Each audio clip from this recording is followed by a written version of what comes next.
Consistency makes success. And this is why people who are not consistent on their workout and their diet plans will never achieve their shredded goals. I have never been consistent enough myself to get significant fitness results ever. But this time, it's different. Later in this video, I will show you how to find your fitness level to avoid injuries, what to do to prevent them, never get sick, and the power of having a healthy mitochondria.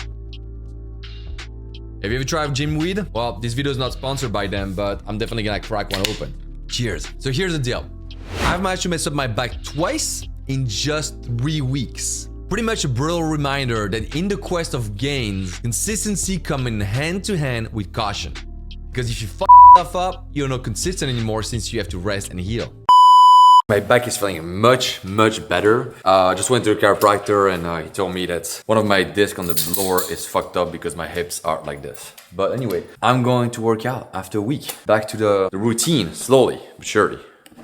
And I'm pretty sure this doesn't only happen to me. And that's why I'm doing this video today, to share my experience with you guys. So how do you stay on track without ever derailing? First off, injury prevention is key. It starts with recognizing that our bodies have limits. Pushing beyond your limits is pretty much asking for trouble. So before you start your journey to going Super Saiyan, you should ask yourself, do I have any underlying injuries or concerns? It's important to know what you're working with and not head on the road full speed with some flat tires. You will know what happened next. And keep in mind that understanding your fitness level starts by keeping your ego aside. Yeah, I know. It feels good to flex with your friends and see who can lift the most, or even, want to show off in front of this little blondie showing up at the 6:30 Pilates class of your gym, or whatever. So each day present a choice. Take the easy way out or face challenges heads on.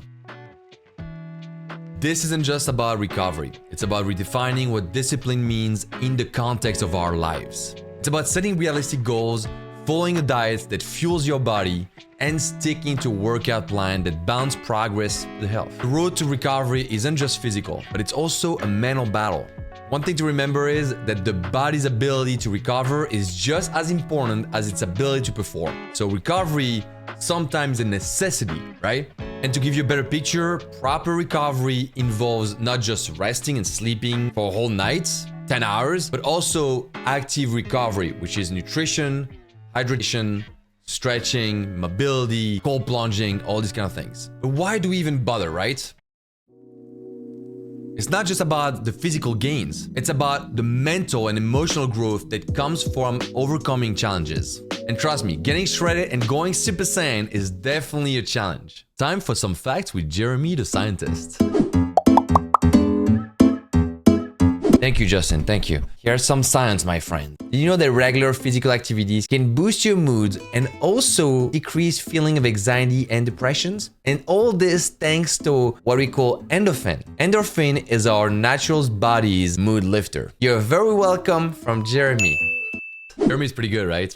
Yeah, I like the guy. So here's what I do to prevent injuring myself or getting sick so that I can stay consistent on my fitness journey and achieve the Super Saiyan form, baby. Number one is probably one of the most important.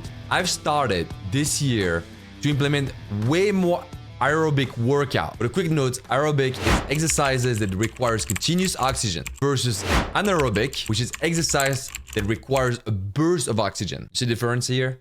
Like running versus deadlifting. Let me know in the comment if you want me to make a video to explain the difference between the two of them, the benefits and everything else. So why am I doing this? Because oxygen is our main source of energy. So let's explain it real quick.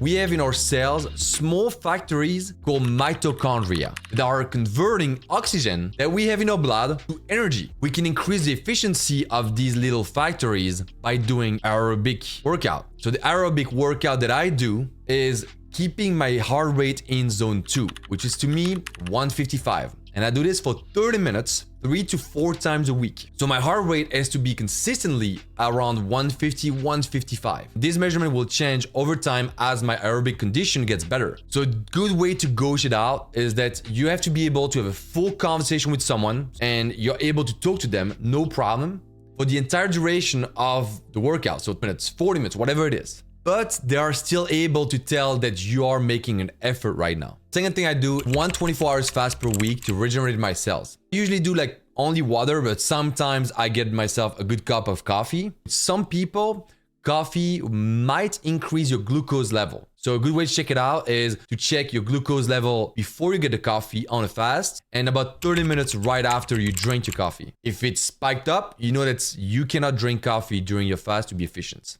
The third thing I do is I stretch every single day for at least 20 minutes. I use the app called Pliability. I love it.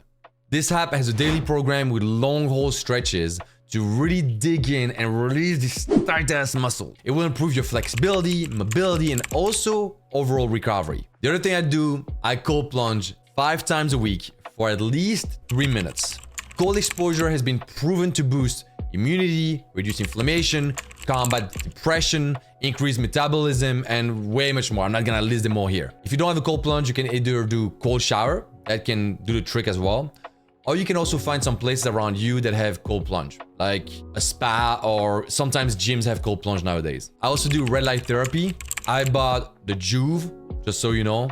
There's multiple brands, but Juve was to me one of the best for the price. And I do 20 minutes a day, 10 minutes front and 10 minutes back. Red light therapy is also known to improve skin health, reduce inflammation, aiding in muscle recovery, and plenty of other things. And also enhancing your mitochondria function. We talked about this, right?